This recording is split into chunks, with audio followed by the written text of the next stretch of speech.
some from the power companies as well to answer all your questions. And I would first call on Chaplain Jeff Shealy, National Guard. At this time, I want to invite the citizens of our state to unite in a time of prayer and reflection, each in our own tradition and convictions, as I pray for us all in mind. Blessed are you, O most gracious God, for you are merciful and you are just. We pray for all who are suffering the devastating impacts of Hurricane Helene. Take our anxiety and turn it into peace. Take our brokenness and our loss and give us strength and encouragement. Take our prayers and turn them into acts of compassion and mercy. And especially bless our state's leaders with your wisdom and inspire them to collaborate and to bring together the resources that you have given us, that we might serve our fellow citizens and offer them relief and wholeness. To you, O God, be all honor and glory, now and forever. Amen. Thank you, Chaplain. We appreciate that. And also our signer, Holly May, is with us today. First of all, I'd like to say we have had, unfortunately, we know we've had 4 deaths, storm-related so far. 2 are firefighters in Saluda County, and 2 were individuals in Newberry. We believe there'll be more, but they have not been confirmed, so we ask you keep all of those families and friends in your prayers. This is, Helene is a strong storm, as we know, and we've had strong ones before. They're very difficult to predict, as you know, but our team is excellent. We've had a lot of experience in these things, so all of our assets were positioned in the proper places, and I'd issued the executive order allowing the loosening of various regulations to allow all the counties and state assets and municipal to work together very quickly, as we always do. These storms come in different varieties. Sometimes it's the water on the coast, sometimes it's the wind on the coast, sometimes it's both. Sometimes we have rivers flowing, overflowing. Sometimes we've had dams breaking. In Hugo 89, that was a lot worse than we expected. It went all the way to Charlotte, as you remember. In 2015, Joaquin had the flood where the dams broke. In 2018, Florence, of course, was, we thought that Horry County was going to be cut off by the water there with all that flooding that dissipated into the marsh, fortunately. But we prepared for all of those as we did this one and as we did the next one, and we also have tornadoes popping up. But one thing different about this one was that we knew it was going to hit the upstate harder than usual, and it really did. Fortunately, we were prepared. We have people positioned there, but we can't stop the waves, can't stop the rising water, can't stop the rivers, and certainly can't stop the trees from being uprooted when they've had days and days of rain before the storm got here. So we've got a lot of work to do, and because we have so many power outages this time, with the trees being uprooted and falling, we have probably more power outages than we've had. Maybe ever, we don't know, but we've had a lot of them before, and they always take a lot of time to repair, and this one is going to be no exception. So we ask everybody to have patience. It takes time. We have cellular towers that are out this time as well, so but we do have the emergency signals are working, but we'll be getting to all of those assets as quickly as possible. But the crews are working around the clock to restore power. Again, it's going to take time, and we ask people please to be careful on those highways. Be careful. We got a lot of electrical lines are down. You can get hurt very badly with those, and also the roads again, we're going to be cutting and tossing, is what they call it, as quickly as possible to get the roads cleared. But there's going to be debris and logs and limbs on the sides of the roads, squeezing those roads, some of them for some time till we can get it all taken out of the way. So this is one that's going to take some patience because we have so much power that's out, and we have the executives from the power companies here to provide more details on that for the people. Now I'd like to ask John Quagliarello, the National Weather Service, to provide some details. Thank you, Governor. John Quagliarello with the National Weather Service. I'd just like to start by saying the storm is weighing heavily on all of us at the National Weather Service as we hear reports of all the damage and fatalities that have resulted. Helene is now a tropical depression. It's located about 125 miles south-southeast of Louisville, Kentucky. The winds associated with it are about 45 miles an hour. Still moving pretty quickly to the north-northwest, about 28 miles an hour. So that's good news in the sense that the impacts here to the state will be reduced at this point. We've already seen the heaviest rain bands depart the state, and with that, the threat of any tornadoes. There's still some lingering flooding, which I'll discuss here momentarily. The one thing we do need to be concerned with is additional gusty winds, potentially through much of the day tomorrow. So wind gusts up around 40 miles an hour or so is certainly still possible. So just be cautious when you're out there, doing any kind of cleanup. In terms of the storm itself, impacts really began several days ago when heavy rainfall developed in the upstate of South Carolina, well in advance of Helene. Then yesterday, heavy rainfall also began impacting the Midlands, all of which produced flash flooding.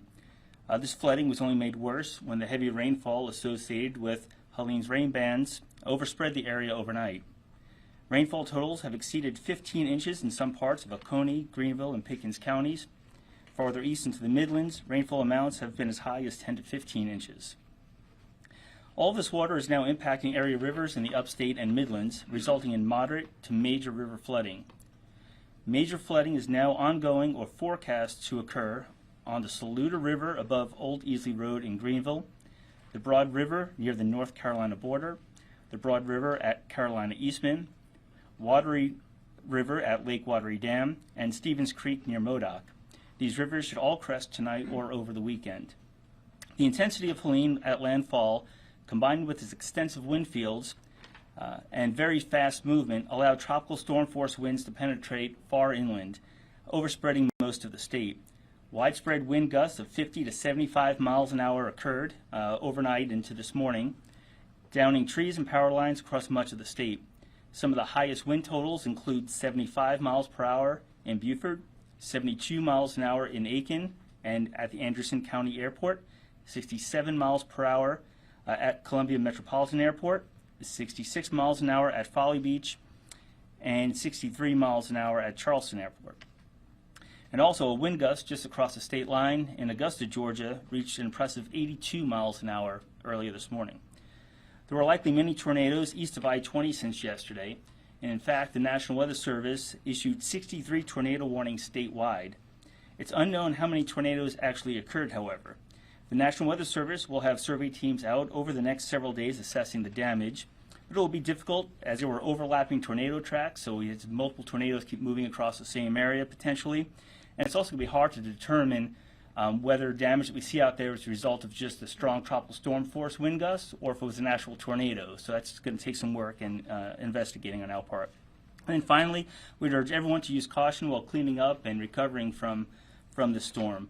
Post-storm fatalities can sometimes be as high as fatalities directly related to the storm itself. So in South Carolina, looking back over the past 10 years or so, I think we see just as many post-storm related fatalities as we do fatalities from the storm. So with that, just please be careful. Thank you.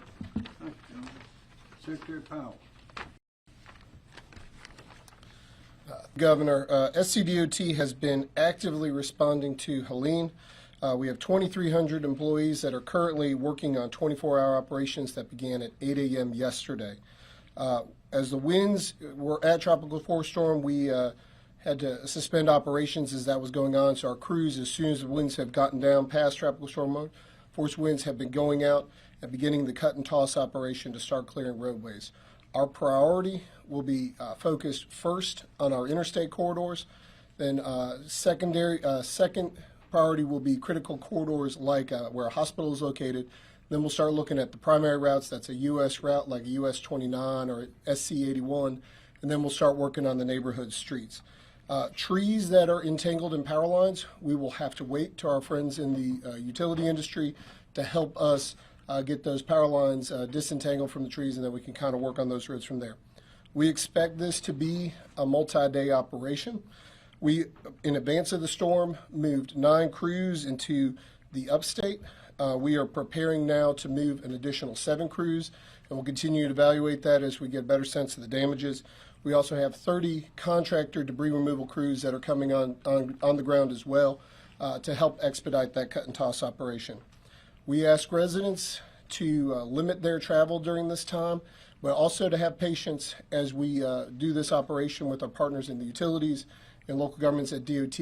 Give the crews space as they do their job out in the field as we get this resolved. But know that the men and women of SCDOT are committed to getting South Carolina back to normal as quickly as possible. Thank you.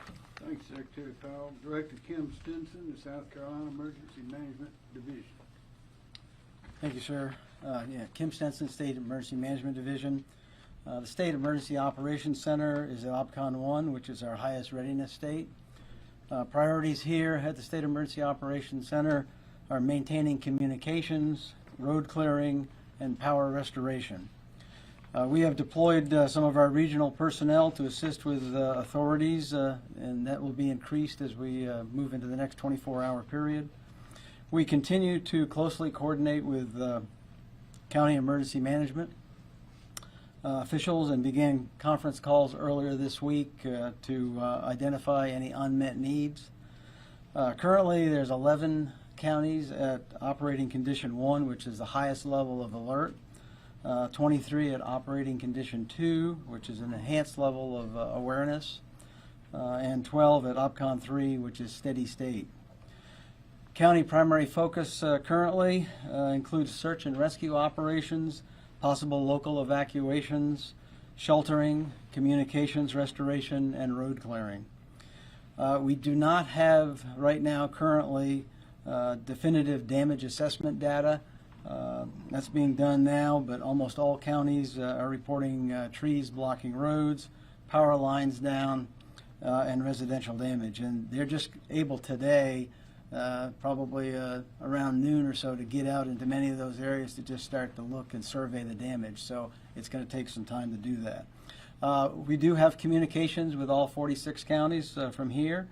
And today in South Carolina, county governments were closed in 14 counties with another 21 counties on delay.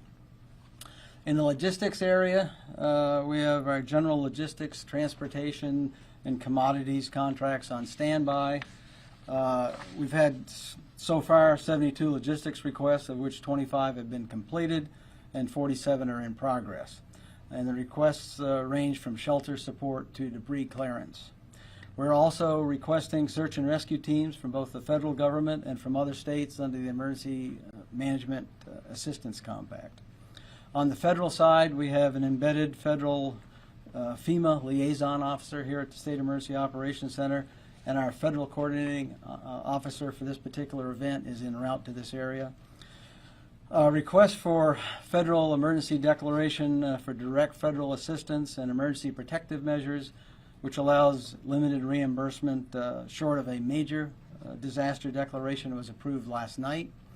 And as the storm moves South Carolina, residents must continue to be aware of the possible dangers. We've already talked about some of them. All of us must stay vigilant as the high waters, rather at the high winds and the flooding continue. In particular, staying away from flooded areas is very important, and avoid taking any unnecessary risks. It is also very important to stay connected with reliable sources for updates. Misinformation can be as dangerous as a storm itself, so please rely on those official channels, including your local emergency management offices for accurate information. And then lastly, our website at scemd.org and also our South Carolina Emergency Manager app are excellent sources of information. Thank you, sir. Thank you. General Van McCarty, South Carolina National Guard. Major General Van McCarty, Currently, we have approximately 115 soldiers on state active duty. Those initial soldiers were brought on to support rescue operations if we needed that in the western part of the state, primarily with the use of high water vehicles. We're currently transitioning to a recovery effort, bringing on engineer assets that will be working with the Department of Transportation to help clear the roadways. We're in good shape as it relates to our aviation assets. We have 2 helicopters that are currently available to support HART operations. That's the helicopter aquatic rescue teams. We also have heavy lift helicopters if we have to move commodities. We'll be assessing the need to bring in additional assets from other states or the ability to assess to bring in assets off of active duty. Right now, the National Guard here in South Carolina is in great shape to support recovery operations. Thank you, General. Director Robert Wood, South Carolina Department of Public Safety. Thank you, Governor. Rob Woods, Director of South Carolina Department of Public Safety. Currently, SCDPS has 236 Highway Patrol troopers and state transport police officers assigned to the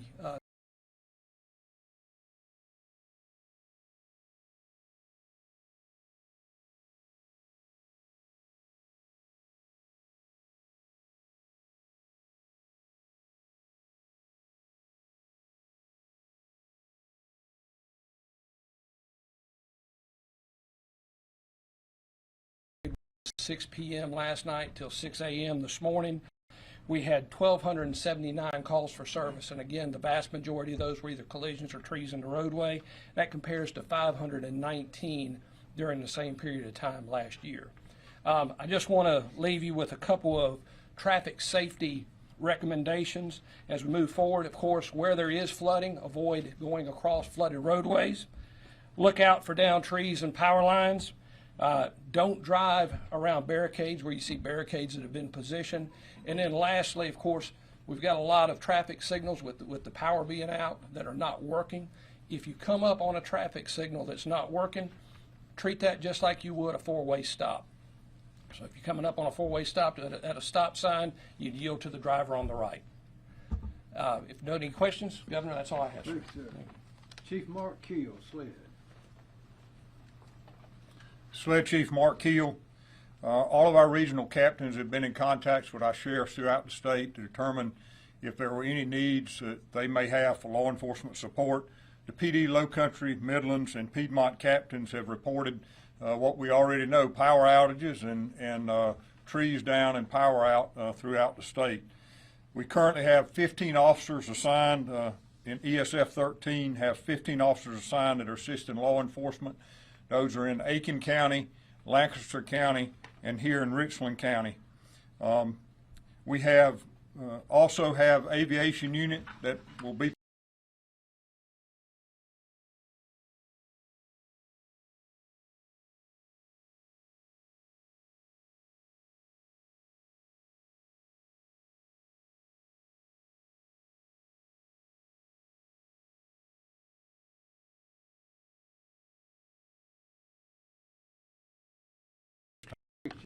Director Mike Leach, Department of Social Services.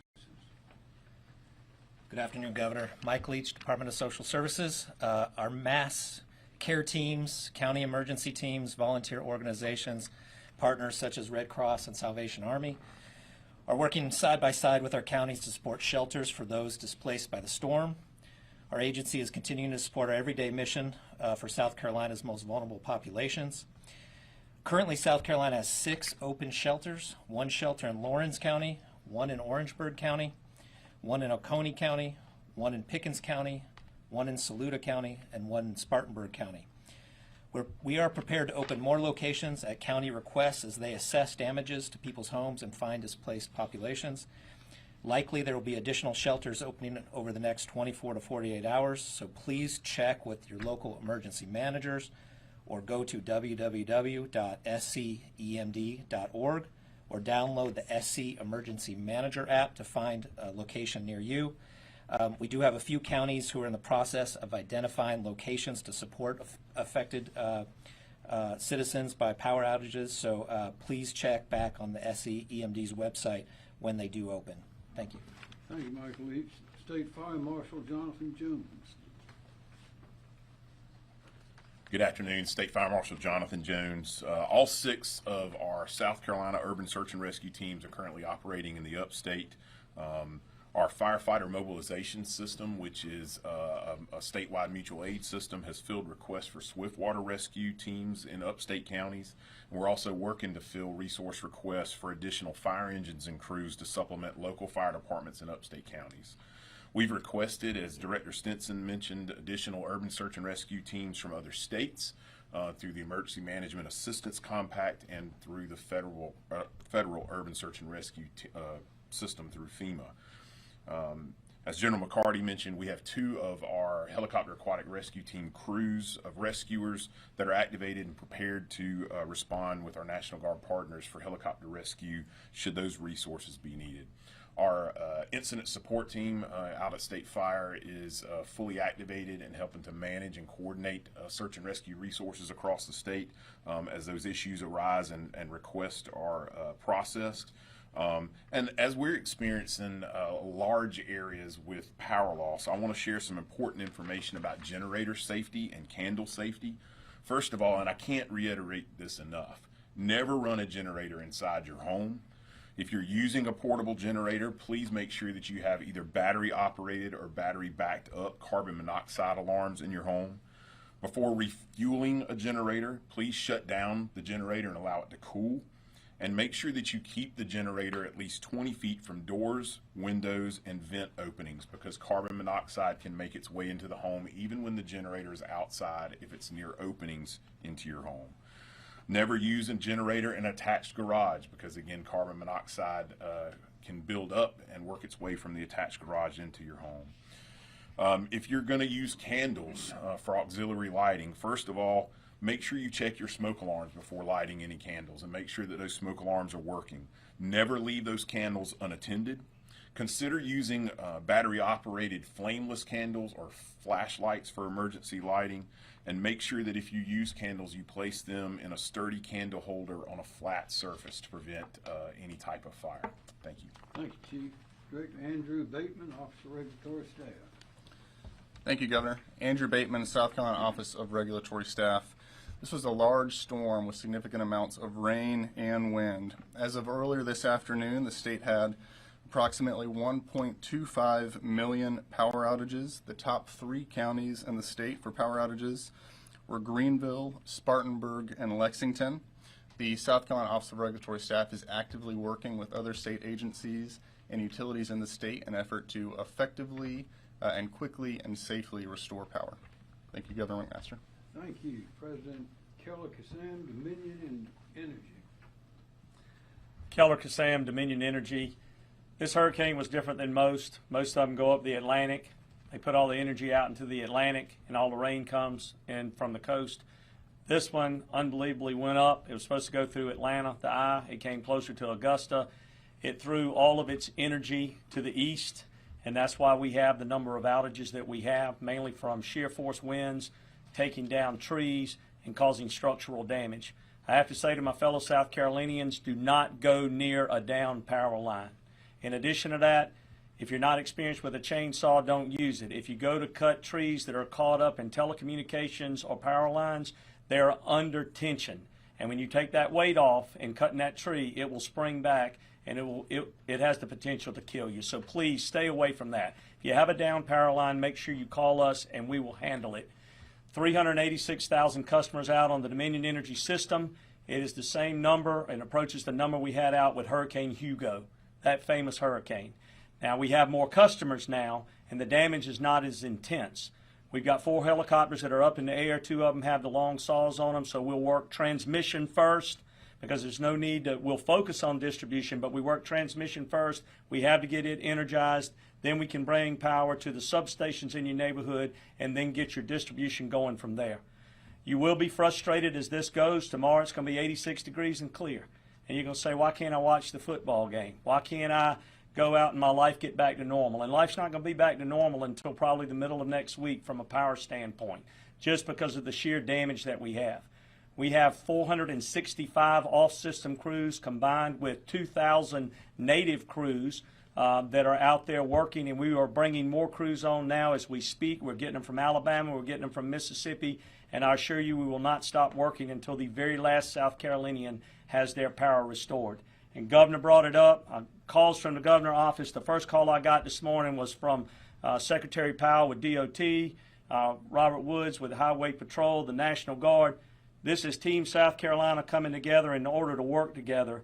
And I would encourage all South Carolinians to do the same. Have a positive attitude, work in your neighborhood just as we are working with each other, and we'll all come out this for the better. Thank you very much. Thank you, Sam. Mike Callahan, Duke Energy. Mike Callahan, South.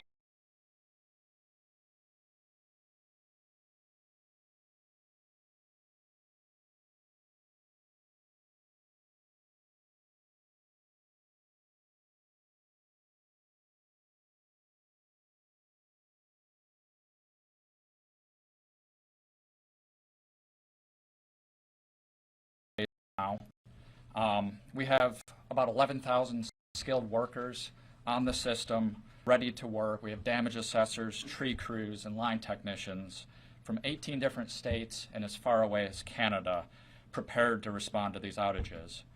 And these teams are designed to allow us to move them around the state as we get through outages to where the hardest hit areas are. I will say that this storm has caused significant and perhaps historic damage to the Duke Energy system.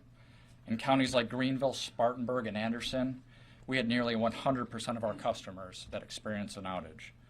And based on our initial damage assessments, we know that we will have customers out for several days, similar to what Keller mentioned for the Dominion Energy system.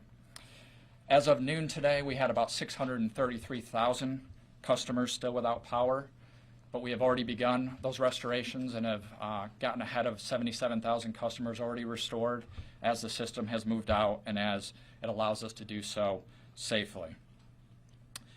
I will close by saying we know how disruptive a storm like this is to our customers. We understand that electricity is essential to your daily lives, and we are fully prepared to respond as quickly and as safely as we can, and we will not stop until every customer has been restored. So thank you. Thank you.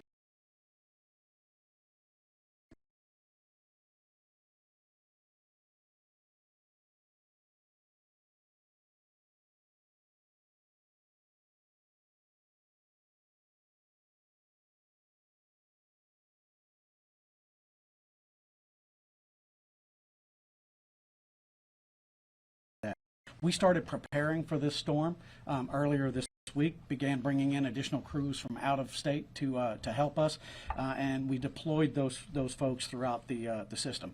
We started seeing the first level of damages yesterday afternoon.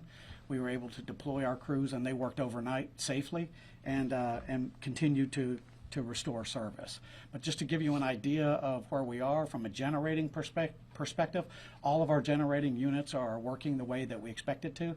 I will tell you the team in Anderson County had to cut their way into the Rainy station, but they successfully made it.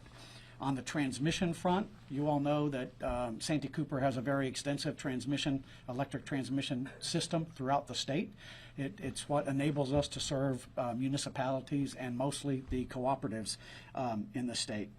That has been the most impacted by this storm. So we have had 48 transmission lines impacted, and that is about 116 delivery points to municipals and cooperatives across the state. As of noon today, we've restored service to half of those points, so we're down to about 58 points that are left. Our priority, first and foremost, is to operate safely, but secondly, it's to stabilize the transmission grid by working first on the highest voltage lines and then move down the line, very similar to what Keller was talking about. We are continuing to assess the damage on the system, but we know that we have 11 broken structures. We have 4 helicopters in the air. 2 of those are equipped with the long saws that Keller talked about so that we can immediately get the trees off the line and begin restoring service as quickly as possible. Now, Mike Callahan mentioned this is a different hurricane than what we've experienced. Normally, Santee Cooper's territory in Horry, Georgetown, and Berkeley County is directly affected because it comes off of the Atlantic. That was not the case this time. So our distribution business was not significantly impacted. Total of 6,200 customers, all but 80 of those have been restored. So again, like everyone else that's been up here, please be careful out there, stay away from power lines, and if you see a down power line, please give us a call. Thank you. Thank you, Jimmy Stevens. President and CEO Rob Hochstetler and Central Electric Power Co-op. Thank you, Governor. Rob Hochstetler, representing the 19 electric cooperatives of South Carolina. The electric co-ops were hit extremely hard by this morning's storm. The restoration process really is going to take place across a large swath of South Carolina. It's going to take days, perhaps well into next week. It is not hours. Hurricanes like Helene, Hurricane Helene knocked out power to 425,000 electric cooperative consumers. That's just less than half. As of about an hour ago, last time I checked, about 380,000 of those consumers are still without power. This storm snapped several hundred poles, yanked down lines, and damaged not just distribution systems, but as Jimmy and Keller said, the transmission lines and other critical infrastructure. The transmission lines are what I like to think of as the interstate system delivering power. As a result, dozens of substations, delivery points that Jimmy calls them, those are like the exits off of the interstate, are without power and out of commission. And so we've got to get the interstate, the transmission system running, and then the delivery points back up. For some of our co-ops, particularly those in the upstate and along South Carolina's western border,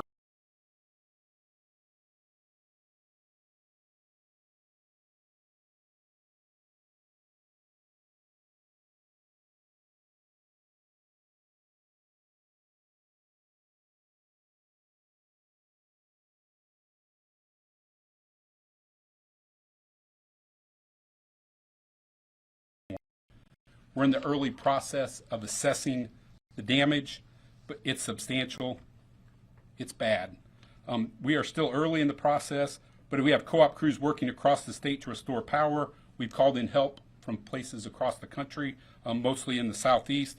We expect to be working around the clock this weekend and well into next week to restore power. Keep in mind, our co-ops serve some of the most rural areas and rugged parts of the state. In order to safely restore power, our crews have to inspect every mile of line, and that takes time, so please be patient. Our materials and equipment suppliers, just like our crews, are having to cut their way in and cut their way out to get equipment to the places it needs to be. It takes time to do this safely. Just this morning, we had trees fall on 2 trucks that were out trying to restore power. Luckily, the people were safe, but that tells you just how safe we need to be. The workers were okay in both cases. We're still early in the restoration process. We're going to work until the power is back on, and we need your help.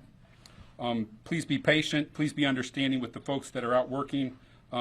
They're doing everything. We are doing everything we can. And finally, I'll end with this. I want to thank everyone behind me, particularly Office of ORS, Keller, Jimmy, Mike. It takes all of us working together, so thank you, everyone. Thank you. Also, Director Myra Reese, South Carolina Department of Environmental Services. All right, thank you, Governor. The team at Department of Environmental Services is working very closely with all of our state agencies and with county officials, and I wanted to share some of our priorities that we're looking at. Beginning with dams, we continue to be in very close communication with our county emergency managers. They've been provided our dam safety program hotline number and also our emergency response phone number as a backup way to contact us. They also have access to all of our emergency action plans for dams in their area, and that's so important to provide the details. What are those worst case scenarios if we were to have a breach? Who could potentially be impacted and who needs to be notified? We actually received 7 calls to our hotline to date, and I'm happy to say at this time no breaches have been reported, although because of the huge amount of flow and precipitation, we have had some reports of overtopping and significant flows. We also are planning our post-storm inspections for dams that will begin either this afternoon or tomorrow. That's the high hazard dams that received more than 8 inches of precipitation, and we want to make sure that we're getting out there and deploying as soon as it's safe to do so, and look at those assessments to see if we have any necessary actions. One thing that I will say this, that based on that trigger level, we'll be assessing more than 200 dams over the next couple of days. I do want to give you some situational awareness, just as we have to pay attention to the level of rainfall that occurs in North Carolina. We also need to be very alert and cognizant of things that might be going on with a dam, some of the dams in North Carolina as well. And just recently, we probably in the last couple of hours have heard from our colleagues up in North Carolina that they are watching very closely the Lake Lure Dam. And what they went ahead and did, or doing in the process of doing, is doing some evacuations. And so right after this press conference, Chief Kill, Secretary Powell, and I will be on the phone with the state of North Carolina. And what we're going to be talking about, I mentioned those emergency action plans. We already have a copy of that emergency action plan, which really is the worst case scenario if you had a breach at Lake Lure, and what is called an inundation mapping, and what would be structures and homes, bridges, all of these things that potentially could be impacted from a worst case scenario. And so what we're going to be doing is reviewing that model, ask North Carolina questions, but our initial preview of that that plan does not really indicate any impacts to South Carolina. I think the important thing here is there's 53 river miles from that dam to the border of South Carolina, and there's also it would take about 13 hours. But we're going to be overly conservative looking at this and see if there's any occupied structures along the Broad River in Cherokee County that Chief Kill and some of the county officials will help us make some notifications. As far as drinking water facilities, we're not aware of any issues that are causing disruption of water services to customers at this time. As far as wastewater, we've only had 2 reports about operational status of some of our wastewater facilities. Wagner Wastewater Treatment Plant in Aiken County is partially offline, and then the Oconee Joint Regional Sewer Authority reports some overflows in Oconee County and have made the appropriate notifications. As far as the coast, we're not receiving any reports of damage to structures, some of the beachfront structures, but we will continue to be looking to get that information. And then private well owners, we're already getting the word out to folks, especially those in the upstate that had the heaviest rainfall, to monitor your private wells. Please reach out to us. We'll make sure you have the contact information, and we'd love to assist you with any testing or answer any questions that you have. Thank you, Governor. All right, does anyone have a question?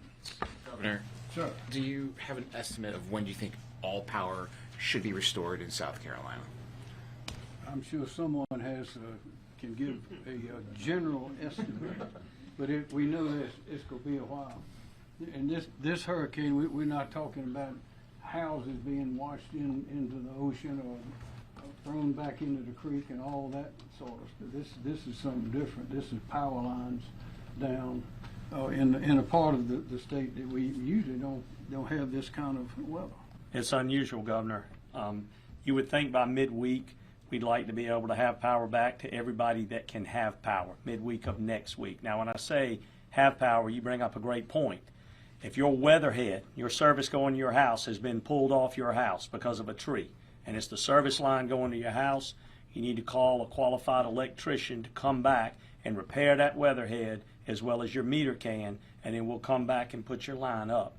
A lot of times those drag on for an extended period of time, so we always like to say to all the people that can receive power from that standpoint, you know, we've started out, like I said before, with 386. We restored 100,000 customers so far, and we hope to continue to make progress. but you're eventually going to get into neighborhoods and it's going to slow down to a crawl. So don't expect to see the numbers dive as they're doing today. So that's kind of my estimation. Jimmy and Mike may have a different scenario, but we're about the same. Yeah, I would say something very similar. It's a little bit difficult to predict as we sit here right now with the storm having just exited the system in the last couple of hours. We'll have damage assessors getting out in the field and really seeing what we're holding.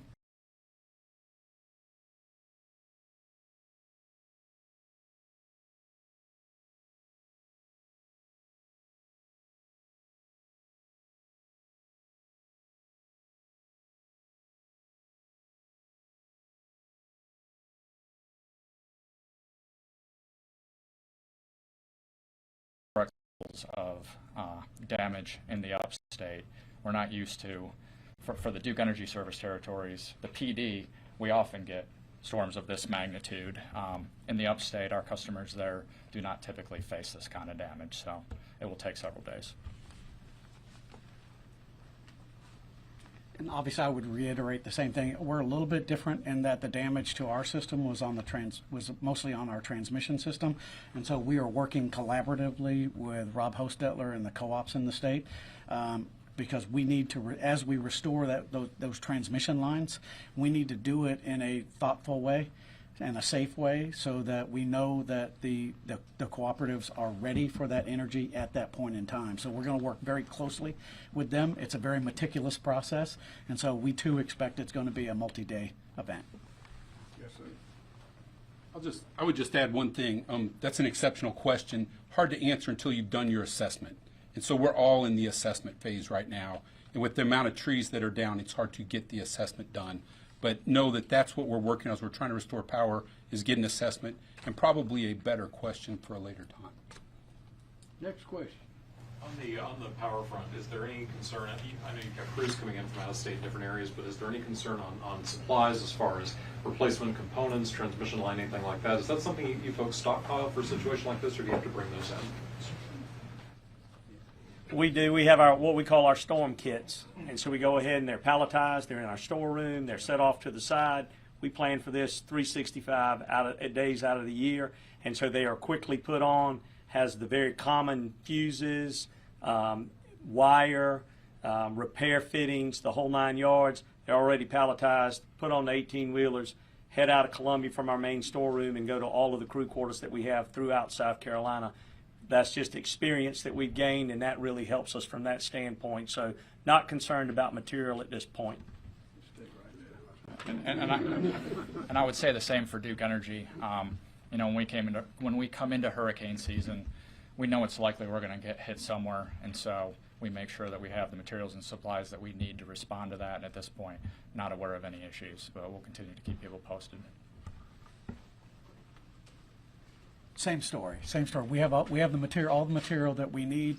We've been doing a lot of consistent work on our transmission lines, and so we have a lot of that material available. Like these guys, we plan for storms, and so we will not have a material issue. Any more? Yeah, super quick. Co-ops, same way. The one thing the co-ops have done, though, co-ops cooperate, and that's how they gain scope and scale, and they own a supply company that's located right here in Columbia. So the supply company has plenty of supplies.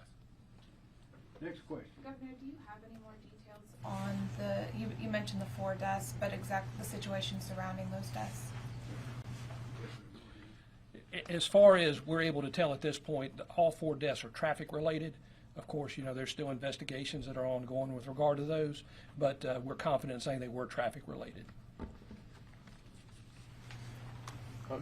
Question for Kim. When you talk about communication losses in some of these counties, I know you said that you guys are in contact with them, but are we talking about cell phone towers being down? What's going on there? Like, we've got the landlines we can talk to. We've got our local government radio if we need to. So we're in pretty good shape in terms of talking one-on-one with the counties.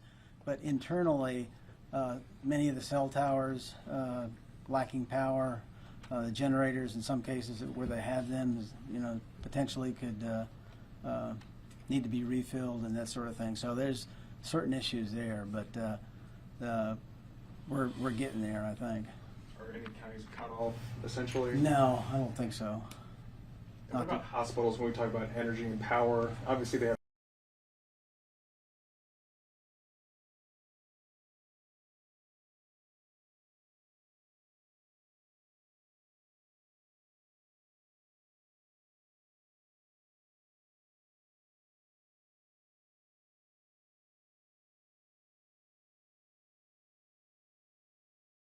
We also have a number of nursing homes and assisted livings, again, that are without power, but are running on generator and are providing care to their patients. That's part of what we do when we license them and we inspect them, is we check to make sure they have a good emergency plan, that they have working generators. So they are very, very well prepared and they are functioning normally at this time. Those hospitals? I can get you a list probably afterwards, but I do have a list I can send you. As far as the downed cell sites, or the cell sites that are not operational, do you know which counties those are in or which areas? No, I don't have good information on that at all right now. Director Reese, what's the probability on that Lake Lure situation in terms of affecting, in terms of it actually happening? I don't think anyone can really answer that. You really have to keep a close look at the current situation. I know that the state has been out there and has looked for signs of erosion, just things that would probably give them pause that a breach is a possibility. And they're not going to wait. They want to be very protective, take precautions early. And it may be a situation that they can go in and reinforce that dam, and it goes on a list to be repaired, or it may, give them more confidence that, yeah, we need to keep this evacuation current for a longer time. So I'm sure the state of North Carolina is on top of it, and certainly we'll be having those kind of conversations with them. When it comes to those Cherokee County notifications, are those notifications to evacuate, or are those just letting folks know that there could be a problem? I think what we'll do is we'll get a better sense of the specific situation. We just very quickly pulled that plan out, and I think we identified about 15 probably homes along the Broad River, and they're probably already being vigilant and alert because of the floods. And John had mentioned something to me that the Broad River is going to crest tonight, which that would be a good thing if we were to have a problem with this dam. And there's no guarantee that the entire impoundment would breach and release water. It could be a partial breach. There's just so many different factors with it. Next question. Governor, in past storms, you've directly addressed South Carolinians from that podium before the storm hits. Why didn't that happen in this case? There was a lot of information. There's a lot of information out. Everyone was on alert, and it was very much covered in the news. But from that podium in this specific setting, like with Debbie, for instance. Well, we were satisfied that the information was out. Did the trek surprise you? For John Q, for Governor McMaster, is that? Yeah, we thought it was going to go more towards Atlanta, but these things are unpredictable. There was I can't remember which year it was or which hurricane, but it was coming right straight at us, and then it zipped out into the Atlantic. And others have come towards us and then turned and go to North Carolina. This one was headed slightly away and then turned right into us when it got inland. And that turn happened overnight, right? Yes. Yeah, it was. We never know where they go. That's why we pre-position people all over the place to where it is likely to go in order to be able to respond immediately without having to move things after it happens. Anyone want to further on that, Kim? Well, actually, one of the biggest success stories we've had is with the swiftwater rescue teams. And maybe Chief Jones can talk about that. But years ago, we did not do too much in the way of pre-positioning anything. We waited for the call. So maybe Chief Jones, you could see what you've revolutionized. Thank you. Yeah, from the search and rescue perspective, we really lean on the counties to express to us what they anticipate their needs are. And so this being honestly a very different storm than what we have encountered in the past. Usually it's the upstate fire departments and search and rescue teams from those upstate counties that are sending help to the coast. And this time it was the coast sending help to the upstate. So we are in constant communication with the counties of what their anticipated needs are. We have a very robust fire service in South Carolina and search and rescue program in South Carolina. And so all of those teams are in play. And as I mentioned, in this case, all of our teams are in play, and we anticipate needing more help. So we've reached out to other states to provide search and rescue assistance. I was on the phone just earlier with the state of Louisiana, who we have gone repeatedly to help, and they're in the process of rostering search and rescue teams to send to help us in Louisiana, here in South Carolina. As we anticipate, this is going to be an ongoing operation, as they have to get to every house that has a tree on and make sure the people are okay, be able to provide stabilization to structures that may be unstable, and those sorts of situations. Fortunately, there wasn't as much of a need for swift water in this storm as honestly we anticipated. The wind damage honestly was very, very impactful, and so that's been widespread across, especially the upstate. But we've got all of those teams now positioned, stood up, and they're operating in the upstate. One final point, you see all these different entities, public and private, you see how closely we all work together. But it's for that reason to allow, and that's a great thing, we call it Team South Carolina. But in order to allow, to facilitate the ease of working together, to eliminate any sort of log jams or technicalities, that's why I issued that executive order, that emergency declaration on Wednesday for this very thing. And I want to thank all of these people for working so closely together to minimize the damage. Any more questions? Director Leach, how many people are on shelters right now? There are 29 individuals in shelters at this point in time, but that number is changing every hour. But I think probably 35 has been our max at this point in time. Okay. Go ahead. That's all. Secretary Alex had a question. When it comes to road clearing crews, have you heard any information about areas that were hit the hardest in terms that were almost like hard to get through in terms of small towns and passable roads? Any areas that were really, really hit? So I think what we've seen is, kind of to what Governor said, Director Stinson said, we've been preparing for this event. So we actually kind of, the initial forecast track was saying heavy in the northwestern corner of the state, which is where is a heavy impact. We moved non-crews into that area as well. And then we've had folks at 24-hour operations. So we were positioned and ready for it. I think what we're dealing with right now, I think what the areas we seem to be reporting the highest amounts of trees down, Greenwood, Lawrence, Greenville, Spartanburg, Pickens County, those areas seem to be kind of the center of this. It tends to be a line basically from Gaffney down to Barnwell. If you go west, that seems to be our highest impacts in terms of road closures and trees down. Do you have any idea in terms of like how many primary routes are still blocked, or are they all pretty much? Is there anything you can point to? So right now we're focused on the interstate system is kind of our first order of operations right now. We have some trees down on I-85 in the upstate, I-26 north of here in Columbia. We're going to be focusing on that today, getting those cleared, and then we're going to shift over into the primary routes. And then that's already underway and clearing on that. But we kind of follow that hierarchy I talked about earlier about clear the interstates, primaries, and then our secondary roads. I have a question for you as well. In terms of the roads that are affected, are these sort of typical problem spots that storm to storm you guys keep going back to repair?